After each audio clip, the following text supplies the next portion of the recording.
Class 7th आपकी हिंदी व्याकरण की बुक वैष्णवी।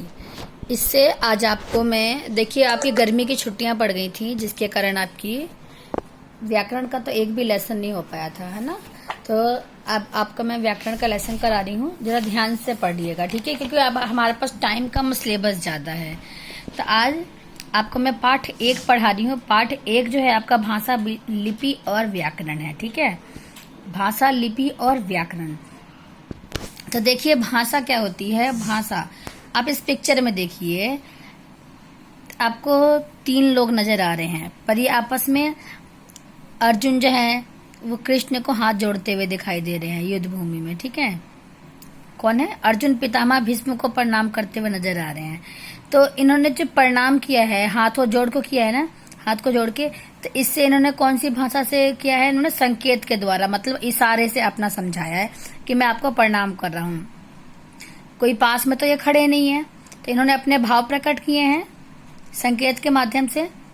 पितामह अर्जुन से मिलने का, उनके सम्मान का उत्तर भी अपने शब्दों में देते हैं, हाथ ऊपर करके आशीर्वाद दे रहे हैं ना।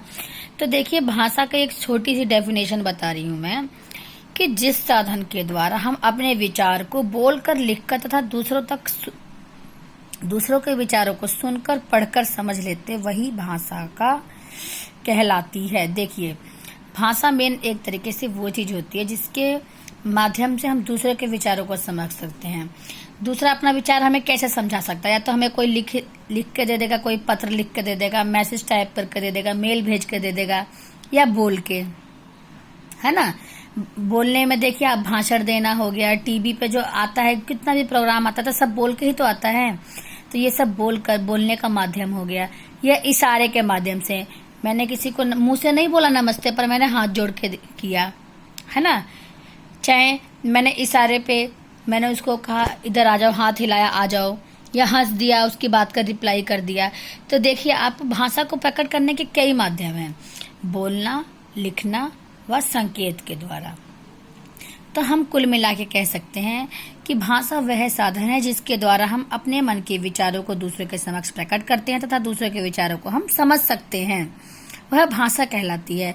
अब भाषा के रूप कितने हैं? तो आपकी किताब में भाषा के 2 ही रूप दिए गए हैं, मौखिक और लिखित।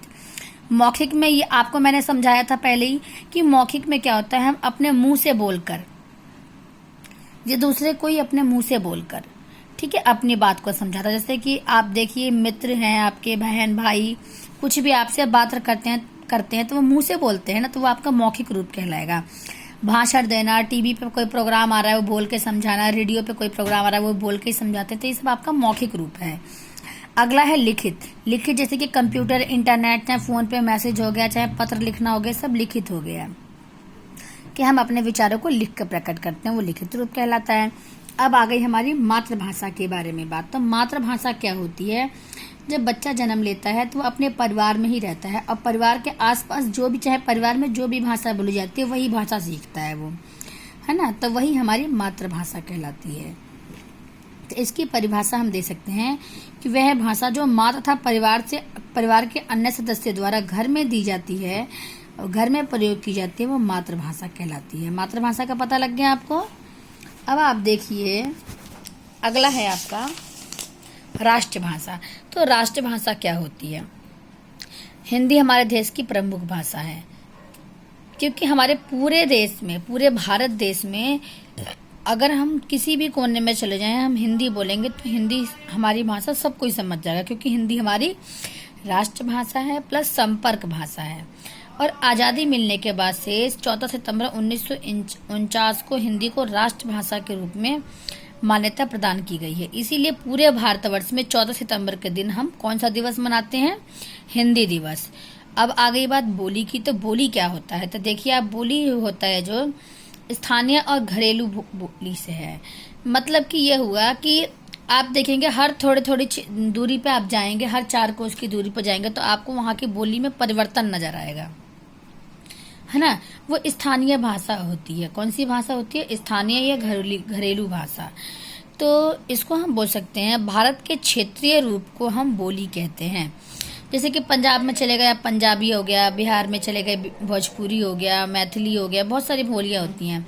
जयपुरी, बीकानेरी, राजस्थानी, मेवाड़ी, है ना। हर 4 कोस की दूरी पे आपको भाषा में जो लोगों की बोलियां होती है उसमें परिवर्तन नजर आएगा। दिल्ली के ही आप कोने कोने में जाके देखिए, वेस्ट में दिल्ली के अलग बोली मिलेगी आपको। थोड़ा सा आप वहां चले जाएंगे पालम साइड में तो आपको हरियाणवी सी बोली नजर आएगी। तो मतलब हर एक कदम हर एक 4 कोस की दूरी पे आपको बोली में परिवर्तन नजर आएगा। अब आगे बोली और भाषा में अंतर क्या है। तो भाषा जो होता है वो व्यापक क्षेत्र होता है उसका। अब बोली का क्षेत्र क्या होता है, एक सीमित होता है, मतलब छोटे लेवल की होती है। भाषा का अपना लिखित साहित्य और व्याकरण होता है, बोली का नहीं होता है। पर एक बात ध्यान रखिए, अगर जब बोली जो होती है, अगर वो एक बड़े लेवल पे, बड़े पैमाने पे जब बोली जाती है ना, और एक बड़ा सा उसका लेवल बढ़ जाता है तो वो एक उपभाषा बन जाती है। जैसे कि तुलसीदास जी ने एक रामचरितमानस किताब लिखी थी तो उसमें उन्होंने अवधी भाषा का प्रयोग किया था, तो अवधी क्या बन गई, एक हमारी उपभाषा बन गई। ठीक है।